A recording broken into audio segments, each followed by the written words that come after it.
Jadi kalau misal dia lebih nyaman di lingkungan sekolah karena banyak teman, mungkin di rumah dia kesulitan karena nggak ada teman. Misal dia anak tunggal, dia nggak mau belajar, mungkin karena nggak ada temannya. Gitu. Dengan memahami gaya belajar anak di sini, kita sebagai orang tua tuh bisa mengetahui, bisa menyediakan pengkondisian lingkungan nih. Sebenarnya anak saya ini bisanya diam di rumah saja atau harus berinteraksi dengan teman gitu. Jadi memang pengkondisian lingkungannya yang diperlukan.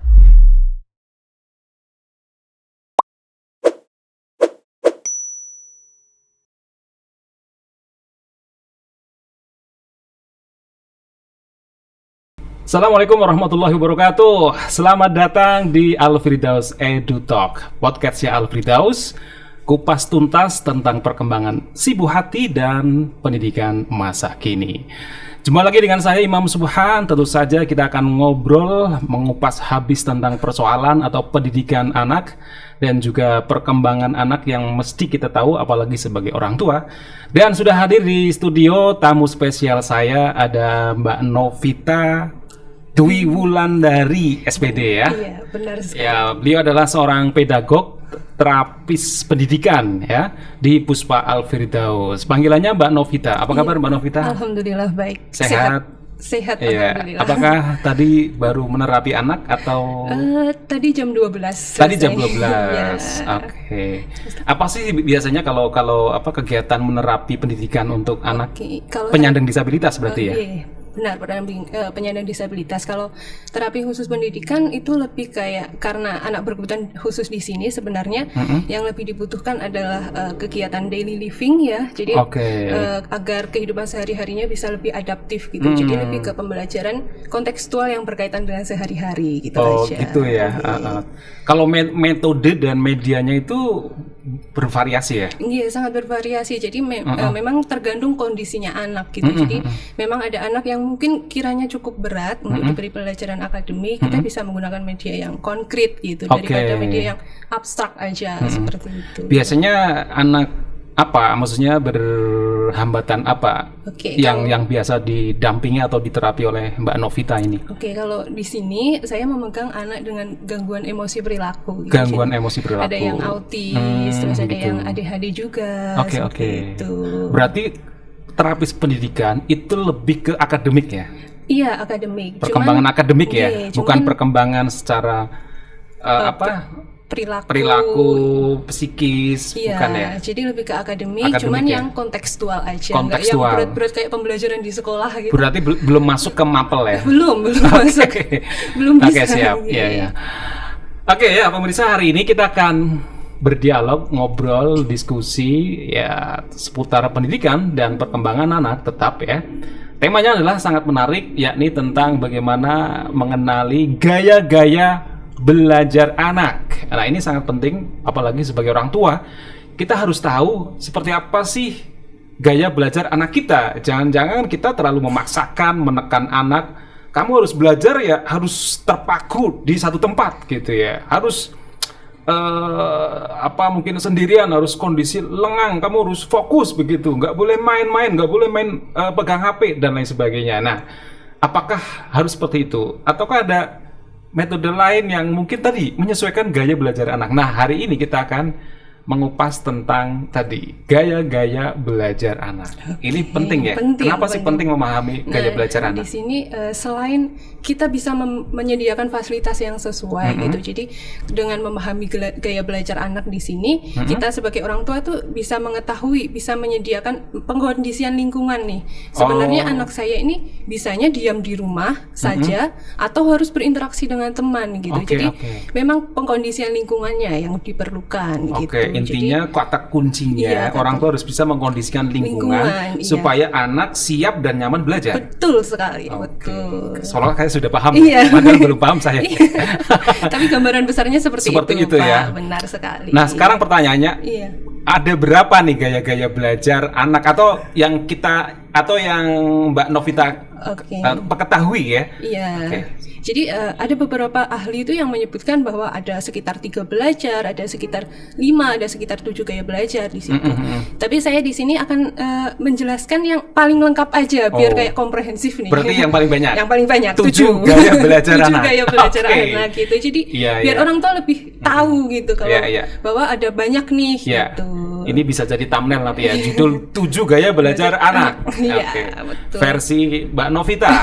Menurut ahli. Menurut ahli. Iya. Yang pertama, Yang langsung. pertama visual. Visual. Visual. Oke, apa ini penjelasannya Jadi visual? kalau visual ya seperti kita tahu berarti sangat memanfaatkan indera penglihatan. Jadi Oh, gitu. dia lebih mementingkan estetika. Estetika dilihat secara visualnya. Jadi kalau misal dia lebih bisa memahami kalau ada gambarnya. Oke, Gitu. oke. Dia lebih bisa memahami kalau misal ada warna-warna dalam tulisannya. Oh, gitu. Dia bisa memahami kalau misal membaca saya harus memberi highlighter dengan warna yang berbeda. Pakai apa itu biasanya? Stabilo. Stabilo Iya, ya, tuh, highlighter, gitu ya. iya. Dia lebih enak ya, Lebih enak, paham. gitu. Iya, Oke. biasanya dikasih kayak bentuk khusus. Saya mau buat persegi ditempel di bagian ini. Saya mau buat lingkaran di bagian ini. Jadi memang tanda-tandanya berubah visual. seperti Visual itu. semua. Iya. Nah, tapi kan ini mungkin bisa jadi pertanyaan sebelumnya. Iya. Kapan ataukah mungkin akhirnya bagaimana cara mengetahui Oke.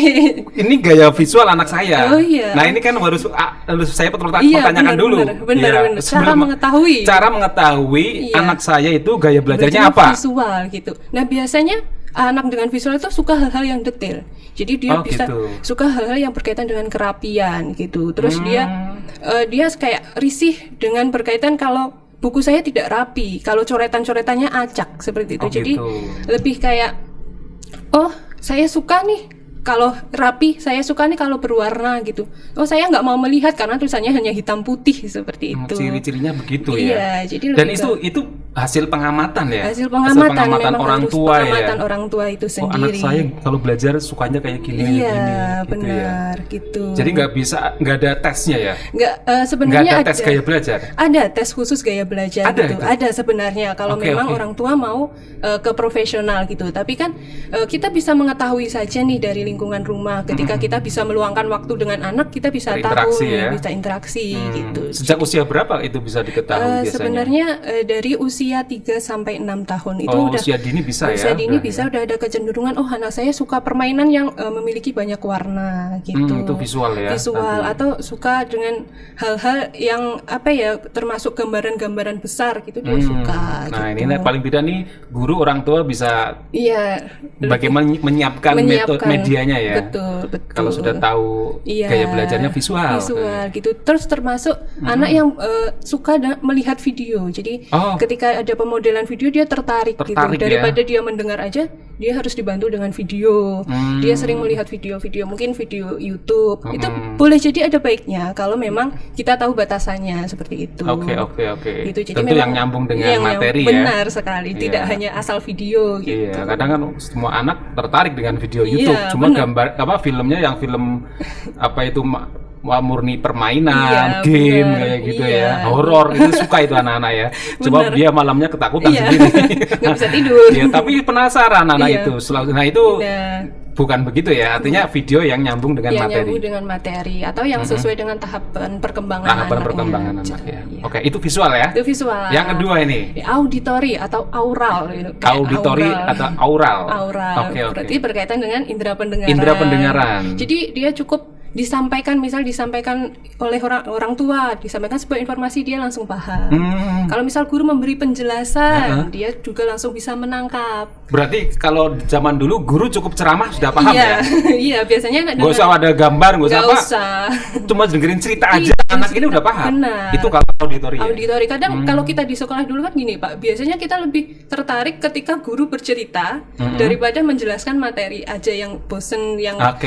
lurus saja. Dia kan kayak lebih tertarik kayak guru ini bercerita tentang masa lalunya. Iya. Itu bisa jadi dia memang ada kecenderungan belajarnya di auditori. Jadi memang suka tapi betul mendengar. sih, saya dulu ingat betul Iya. kalau guru agama itu kalau cerita Nabi Rasul itu Iya. sampai sekarang saya masih terngiang. Iya, Mungkin saya ada auditori sedikit ya. Saya. bener, kecenderungan Iya. di sana mungkin. Karena guru ini kalau bercerita itu kayak seolah-olah bisa membayangkan iya, kejadiannya. benar. Berarti pakai teknik juga kan? Pakai teknik juga tetap. Ketika walaupun hanya mendengar, tapi yang guru penceramah ini iya. harus dengan teknik yang juga, baik supaya oke.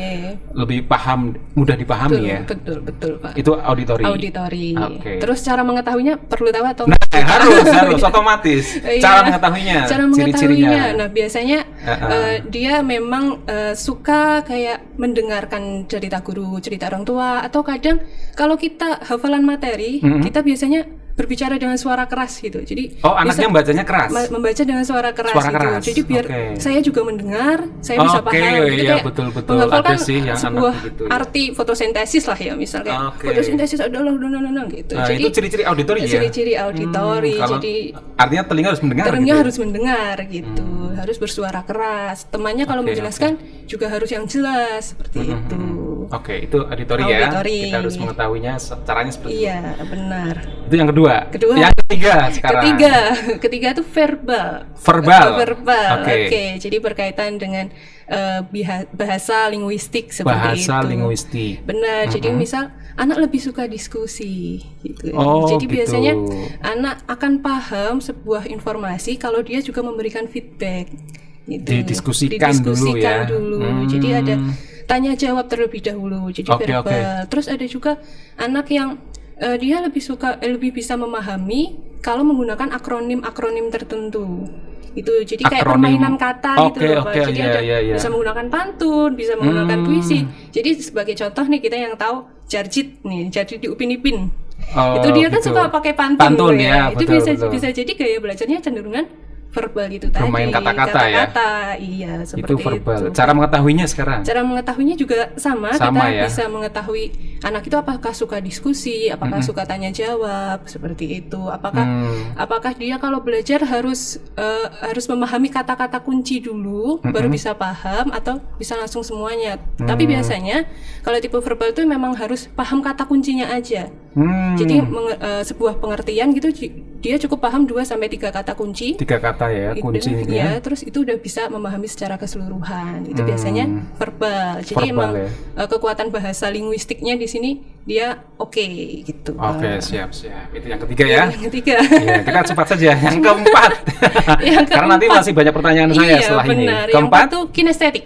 Kinestetik. Ya, berkaitan dengan organ gerak. Organ gerak. Jadi kalau dia suka gerak, suka memegang sesuatu, suka rasa ingin tahunya tinggi terhadap benda, itu bisa jadi kinestetik cara belajarnya gitu. Jadi dia intinya harus diperagakan, bergerak gitu. Iya, harus eksperimen dulu. Berarti harus praktek gitu. Belajar dulu. harus praktek. Kalau saya nggak praktek, saya nggak lihat, nggak megang langsung, saya nggak paham gitu. Jadi ibaratnya kalau dulu saya pernah mendengar ini, ibaratnya kalau kita menjelaskan gajah ke orang yang apa tadi kinestetik itu harus ditunjukkan gajahnya langsung ya. Harus megang gajahnya ya. Bisa jadi kalau replikanya. Hanya gambar, replikanya ya. Replikanya cukup. Artinya kalau hanya gambar, hanya ceritakan mungkin dia itu kan seperti apa sih, besarnya itu seperti apa gitu. Mungkin bisa berkunjung. Jadi anak ini harus tahu gitu ya, berkunjung langsung ke itu. Ini ya, kinestetik ya? Kinestetik. Jadi kalau misal tahu proses yang tadi sama kayak fotosintesis, dia juga harus melakukan sendiri. Eksperimen sendiri. Artinya mencoba ya? Harus mencoba agar dia paham. Harus berarti ada istilah learning by doing ya? Benar. Itu sebenarnya saya, Pak. Oh ya, gitu ya? Learning by doing. Jadi kalau saya tidak melakukan, saya tidak akan paham gitu. Oh, kamu termasuk gaya ini? Itu benar. Saya jadi harus praktek, baru bisa. Kalau hanya didengar mendengar saya tidak bisa. Oke, gitu ya. Oke, nah cara mengetahuinya juga sama. Sama, jadi kayak dilihat aja kecenderungan anak, apakah dia daya ingin tahunya terhadap benda itu tinggi, apakah dia suka memegang, suka berlari ke sana kemari, itu bisa jadi kinestetik. Nah, berarti kalau ada anak misalkan belajar di sekolah atau di kelas atau mungkin di rumah ya.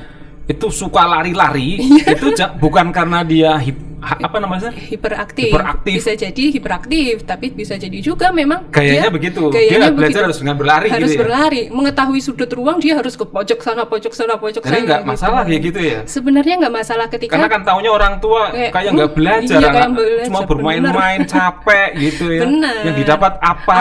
Benar. Padahal kalau dia gaya kinestetik, sebenarnya dia bergerak sedang belajar. Sedang belajar bisa jadi dia ingin mengetahui hal-hal yang lain di sekitarnya, di lingkungannya seperti itu. Nah ini pentingnya kita tahu ya, tahu benar. ini tentang ilmu gaya-gaya belajar. Betul. Oke, itu kinestetik ya. Iya. Itu yang keempat. Itu tadi. Yang kelima logis matematis. Logis matematis. Jadi di sini anak lebih suka sebab akibat, lebih suka teka-teki seperti itu. Jadi ketika penalarannya cukup baik, bisa jadi anak memang gaya belajarnya itu tadi logis matematis gitu. Jadi anak lebih suka hal-hal yang bersifat detail daripada yang umum. Saya mengerjakan sesuatu, saya harus tahu dulu penyebab mengapa saya harus belajar ini gitu. Jadi lebih kayak filosofis lebih tepatnya. Jadi harus tahu mengapa begitu ya. Gitu. Oke. Jadi lebih suka hal yang detail itu tadi. Logis matematis ya. Matematis. Jadi berarti kalau anak ini biasanya cerewet ya, suka bertanya detail gitu. Bisa jadi pakai itu, atau dia lebih suka hal-hal yang menyelesaikan masalah langsung gitu, Pak. Jadi kayak problem solvingnya tinggi gitu. Jadi daripada dia bertanya, dia bisa jadi memikirkan sendiri. Oh, masalah ini saya harus apa, penyebabnya apa yang harus saya lakukan nanti gitu. Berarti metode mengajarnya untuk anak yang logis matematis ini harus dengan urutan banyak detail soal gitu, pemecahan masalah itu. Jadi lebih suka hal yang seperti itu. Logis matematis ya. Itu yang ke 5, yang ke-6. Kok cepet ya sudah mau 7 ya. Yang ke-6 itu interpersonal atau sosial. Atau sosial. Jadi dia suka belajar, dia suka mencari informasi kalau bersama teman-teman, bersama lingkungan keluarga. Justru nyaman kalau bareng-bareng belajarnya. Iya. Jadi bisa belajar sambil belajar kelompok dia suka gitu. Jadi memang di sini kalau sosial istilahnya keterampilan sosialnya baik, bisa jadi dia kayak belajarnya memang interpersonal itu ya. Iya, betul, Pak. Ciri-cirinya tadi ya itu lebih suka bermain dengan teman sebaya daripada menyendiri gitu. Oke. Jadi memang kecenderungannya di sana. Pokoknya saya harus belajar, saya harus mencari informasi, tapi harus ada temannya gitu. Harus didampingi teman atau keluarga gitu. Pokoknya nggak mau sendiri gitu. Oke. Gitu. Berarti ketergantungan ya seperti ini. Bisa jadi karena tergantung apa ya, Pak ya, tergantung intensitasnya aja sih sebenarnya. Jadi kalau misal dia lebih nyaman di lingkungan sekolah karena banyak teman, mungkin di rumah dia kesulitan karena nggak ada teman. Misal dia anak tunggal, dia nggak mau belajar, mungkin karena nggak ada temannya gitu. Bisa jadi mungkin orang tualah yang harus kayak, oh berarti saya harus membersamai anak saya untuk belajar biar ada temannya gitu. Ini interpersonal ya. Interpersonal. Jadi belajar harus dengan teman ya. Artinya orang lain ya, tidak harus teman sebayanya kan. Benar. Orang tua bisa, gurunya bisa gitu ya. Saudara juga bisa. Itu yang ke-6 ya. Iya. Dan yang ke-7 terakhir ya. Kebalikannya interpersonal, berarti intrapersonal. Intrapersonal apa itu? Jadi harus belajar, harus menyendiri, diam, sepi, iya, kayak sunyi, hening, saya bisa baru paham gitu. Itu yang intrapersonal. Jadi harus dengan diri saya sendiri, harus dengan cara saya sendiri. Orang lain enggak deh, stop dulu lah gitu. Jadi kalau saya paham, belajar sendiri gitu. Iya. Jadi ini kebalikannya tadi malah ya. Kebalikannya tadi. Gitu. Ciri-cirinya ya nanti orang tua mengetahuinya dari anak ini ya, seperti apa kesehariannya ya. Iya, gitu, Pak. Jadi memang orang tua di sini memang berperan penting untuk mengetahui gaya belajarnya anak gitu. Jadi kita harus meluangkan waktu nih agar bisa tahu apakah tipe anak saya ini visual, apakah intrapersonal gitu. Jadi memang yang dibutuhkan di sini adalah waktu khusus antara orang tua dan anaknya. Gitu. Jadi intinya kalau kita ingin mengetahui apakah gaya belajar anak kita, intinya kita harus sering berinteraksi dengan anak kita. Kita amati, dan itu butuh berapa hari? Butuh berapa hari sebenarnya? Atau cukup mungkin ada ini khusus, strategi khusus sebenarnya 1-2 jam bisa langsung? Tidak sebenarnya itu kan sebenarnya Kita bisa mengamati dalam kegiatan sehari-hari aja sih Pak, dari cara dia misal bangun tidur dia merapikan tempat tidur seperti apa, terus dia mau makan apa yang harus dia lakukan. Itu kita bisa langsung tahu apakah dia detail, rapi, apakah dia harus berlarian ke sana ke sini dulu baru bisa merapikan tempat tidur atau sebagainya gitu. Jadi memang dari kehidupan sehari-hari pun kita juga bisa memahami asal kita benar-benar memperhatikan gitu loh Pak. Iya. Gitu aja sih. Dan itu kan informasi dari rumah kan penting juga untuk ke sekolah ya, supaya guru tahu. Iya. Terus, nah mungkin pertanyaan yang paling basic mendasar itu, apakah setiap anak itu hanya punya satu gaya belajar? Oke. Nah karena kayak jujur saya itu kalau belajar ya, kadang saya bisa sendirian. Iya. Kelompok saya juga bisa. Kadang belajar saya butuh praktek. Iya. Nah pertanyaan saya, jangan-jangan saya punya 7 gaya belajar itu yang harus dipenuhi semua kan? Iya. Berarti kalau anggapan saya satu anak itu gaya belajarnya lebih dari satu, berarti kan guru atau orang tua harus menyiapkan lebih dari satu metode. Benar. Seperti apa penjelasan kamu? Jadi sebenarnya gaya belajar ini kan merupakan sebuah kecenderungan aja gitu. Jadi bisa jadi anak hanya cenderung di visual, bisa jadi auditori, atau bisa jadi keduanya. Jadi memang memungkinkan kita bisa memiliki lebih dari satu gaya belajar gitu. Oh memang ya? Memang tergantung informasi apa yang akan kita peroleh gitu loh. Jadi memang sangat tergantung dengan lingkungan. Apakah lingkungan kita membentuk untuk belajar secara intrapersonal karena memang sunyi. Terus apakah lingkungan kita membentuk bahwa kita harus belajar secara interpersonal karena memang saya sering bermain dengan teman-teman di lingkungan rumah gitu. Apakah saya harus kinestetik karena memang di sini beberapa informasi berkaitan dengan mata pelajaran atau informasi tertentu perlu praktek gitu. Jadi memang sangat tergantung dengan kondisi lingkungan gitu. Tapi pasti ada kecenderungan tertentu gitu. Jadi bisa jadi kecenderungannya satu atau lebih. Yang dominan ya? Yang dominan aja. Tapi gitu. Intinya kemungkinan anak ini bisa lebih dari satu gaya belajar ya. Benar. Tinggal tadi kecenderungannya yang besar yang mana ya? Iya betul. Nah sebenarnya biasanya pertanyaan yang sering juga muncul di orang tua itu ketika proses mendampingi gitu. Oke lah, misalkan gaya belajar dia anak ini misalkan setelah diamati mungkin visual ya, visual sama mungkin yang kinestetik lah ya. Ya selain pinter harus ditunjukin ini ya gambar-gambarnya, tapi perlu praktek juga gitu. Betul. Nah ini kaitannya tentang pendampingan orang tua, itu kan tentu akan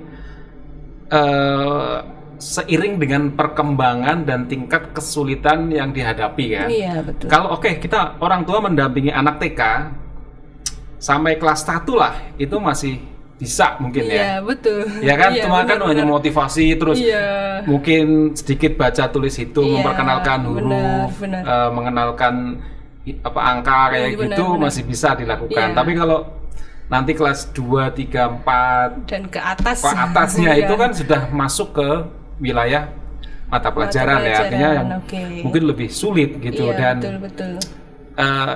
Ya memang ada orang tua yang akhirnya kewalahan harus memanggil guru les gitu. Betul. Tapi saya sebelum ke guru les ya, artinya orang tua sebatas mana sih mendampingi orang tua anak belajar gitu, dengan apa tadi sesuai dengan perkembangan usianya tadi. Jadi lebih kayak persiapan lingkungannya seperti yang saya sampaikan tadi. Jadi misal ada yang udah kelas 3 nih, nggak mungkin orang tua bisa bukan nggak bisa, tapi sulit untuk menyediakan beberapa media-media gitu. Apalagi yang dulu matematikanya jeblok, saya kan IPA-nya lemah gitu. Jujur ya. Sekarang soal kelas 3 aja sudah susah, yang IPA atau matematika. Kita kan nggak mungkin lebih teknis itu. Iya, benar. Jadi lebih kayak menyiapkan lingkungan dengan berdiskusi dengan anak. Misal kalau udah misal kelas 3 ke atas itu pasti sudah bisa diajak diskusi. Misal kamu perlu apa untuk mata pelajaran ini? Kamu perlu apa itu ya? Untuk bisa paham ini seperti itu. Jadi misal kayak lebih diskusi dengan anak aja sih, apa yang dia butuhkan, atau dia cukup saya sudah cukup Bu, saya sudah cukup untuk mata pelajaran ini seperti itu. Tapi kalau anak ini saya nggak tahu nih soal ini sulit sekali ini gimana cara rumusnya gimana lah, terus gimana? Kita bisa. Memang banyak akhirnya orang tua googling gitu ya. Seperti istri saya akhirnya Googling Google aja. cara rumus-rumus matematika iya, gitu karena benar-benar. saking bingungnya. Dan Iya. anak ini bingung juga. Iya. Mau tanya, mau manggil guru. Iya benar. Heeh. Jadi bisa pemanfaatan teknologi itu tadi Oke. juga. Jadi bisa orang tua menyediakan fasilitas, misal PC untuk browsing atau apa itu juga bisa jadi. Atau Oke. memang sebenarnya karena sekolah kan usaha kerjasama ya Pak ya antara lingkungan sekolah, guru, lingkungan rumah dan orang tua bisa jadi orang tua bisa koordinasi dengan guru. Misal kalau misal di rumah anak dikasih tugas apa yang perlu dipersiapkan itu bisa jadi juga. Jadi yang penting di sini adalah Oke. komunikasi antara lingkungan sekolah, rumah, pengkondisian lingkungan, ajak anak berdiskusi seperti itu. Jadi anak bisa lebih terbuka apa yang dia butuhkan seperti itu. Kuncinya adalah kita sebagai orang tua menyiapkan lingkungan yang kondusif, Kondusif, dan benar. memfasilitasi ya. Betul. Kira-kira apa yang diperlukan oleh anak setelah mengetahui tadi gaya-gaya belajarnya ya. Oke. Tapi kan mungkin gini, pertanyaan berikutnya kadang kan orang tua punya keterbatasan ya, Iya. keterbatasan dari sisi mungkin waktu, Iya betul. bisa juga fasilitas ya, karena ya semua orang tua kan dengan background ekonomi yang beda-beda, sosial Betul Pak. Betul. juga beda. Nah ini upaya maksimal sebagai orang tua ya dalam mendampingi anak belajar itu seperti apa? Maksudnya kadang jujur ya, mungkin ada anak yang tipenya sudah mandiri sekali. Iya, betul. Akhirnya memang orang tua ada yang cuek, lepas sama gitu, sekali. Iya. Nah, apakah kita melihat seperti itu? Artinya kalau ya sudah, kalau anak saya sudah mandiri, ngapain saya harus mendampingi? Itu salah ya kalau orang tua begitu. Iya, karena dia cenderung mengabaikan. Bisa jadi anak hanya memendam aja karena nggak diajak berdiskusi itu tadi. Oke, gitu Itu ya. mungkin bisa jadi ada kebutuhan-kebutuhan lain.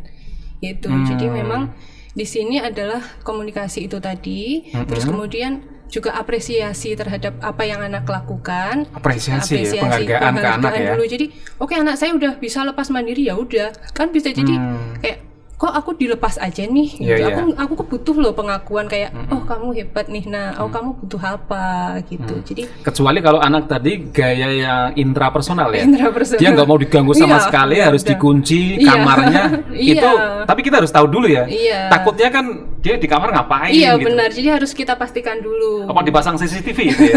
Hah? Kamar anak kita. kamar anaknya gitu. Bisa jadi boleh Boleh kalau ya. memang pengen tahu, kalau memang Iya. kondisinya memungkinkan. Maksudnya kita takut gitu. iya memang ya kalau belajar harus Iya, sendirian gitu ya. Tapi kan itu pasti ada jadwalnya Ada gitu, Pak. jadwal, Nih. ya. Jadi memang orang tua harus menentukan jadwal khusus nih. Jadi nggak tiba-tiba diam di kamar ngapain gitu. Jadi harus ada waktu. Nah itulah Pak, selain kita bisa memfasilitasi apa yang dibutuhkan anak ketika udah mengetahui gaya belajar, kita juga bisa mengetahui peluang kekurangannya anak gitu loh. Jadi Oke, ketika peluang anak kekurangan anak. Jadi misal anak intrapersonal banget nih. Jadi kayak aku bisa sendiri, harus apa-apa sendiri. Berarti kan dia sedikit ada problem di sosial, di keterampilan sosial. Gitu. Jadi kita nggak bisa nih terus-terusan memfasilitasi kebutuhan intrapersonalnya itu terus selagi kita hidup di kehidupan sosial gitu.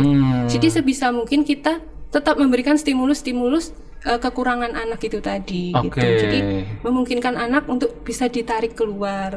Nggak harus gaya belajarnya diubah ke interpersonal, nggak harus. Ya. Cuman kayak memberikan peluang sedikit Oke. gitu agar keterampilan sosialnya juga bisa tumbuh bersama. Mungkin prakteknya ketika di rumah, ketika belajar misalkan besok mau ulangan gitu ya, diberi kesempatan silakan sendirian di kamar. Tapi mungkin ketika main, mungkin browsing ya internet, mungkin kita letakkan laptop atau komputer itu di ruang terbuka ya, sehingga teman bisa atau diskusi, saudaranya itu bisa mungkin begitu ya strateginya. Jadi ada apa kekurangan yang sosial tadi bisa tertutupi ya. Betul. Jadi di situ selain memang kelebihannya cenderungnya di mana, jadi kita sudah tahu juga kekurangannya itu gitu. Oke, tak terasa waktunya udah hampir setengah jam. Iya. Kira-kira tadi saya simak di ulasan sedikit, pertanyaan-pertanyaan sudah terjawab kayaknya ya dari saya. Atau ada tambahan mungkin dari tentang gaya-gaya belajar dari Mbak Novita? Apa sih yang mungkin ini ya terakhir lah, apa yang Novita ingin sampaikan ke orang tua, bagaimana untuk kita bisa tadi cara mengetahui sudah, kenapa kita harus harus mengetahui gaya belajar sudah juga ya. Mungkin silakan disampaikan ke orang tua, guru untuk memahami gaya belajar anak. Benar. Oke. Jadi memang di sini yang perlu kita ketahui bahwa setiap anak itu unik dengan karakteristiknya ya Pak ya. Jadi memang tidak bisa tiap anak A dibandingkan dengan anak B, anak B dibandingkan dengan anak C gitu. Bisa jadi anak kita itu memiliki kekurangan dalam logis matematis, tapi bisa jadi dia memiliki keterampilan sosial yang baik loh gitu. Jadi kita bisa memanfaatkan keterampilan-keterampilan yang dimiliki itu tadi gitu. Jadi dan kita mungkin sebagai orang tua, sebagai guru juga harus menyediakan fasilitas yang kiranya bisa memenuhi kecenderungan gaya belajarnya anak gitu. Jadi lebih ke situ aja sih, bahwa kita harus meyakini setiap anak itu pasti punya kelebihan masing-masing. Setiap anak adalah cerdas dan juara. Betul sekali Pak. Terima kasih Mbak Rovita. Selamat bertugas lagi, sukses selalu. Amin ya Allah. Ya, termasuk anak-anak yang dibimbingnya juga menjadi anak-anak yang hebat ya. Amin. Demikian podcast kita bersama Mbak Novita Dwi Wulandari. Beliau adalah seorang terapis pendidikan atau pedagog ya. Dan sampai ketemu lagi di podcast dengan tema-tema yang tentu menarik. Dan jangan lupa podcast ini bisa Anda simak setiap Sabtu jam 10 pagi di channel YouTube Al-Firdaus World Class Islamic School atau di Instagram alfirdaus.school. Dan saya Imam Subhan pamit undur. Terima kasih, sampai jumpa. Wassalamualaikum warahmatullahi wabarakatuh. Waalaikumsalam warahmatullahi wabarakatuh. Terima kasih Pak. Keren.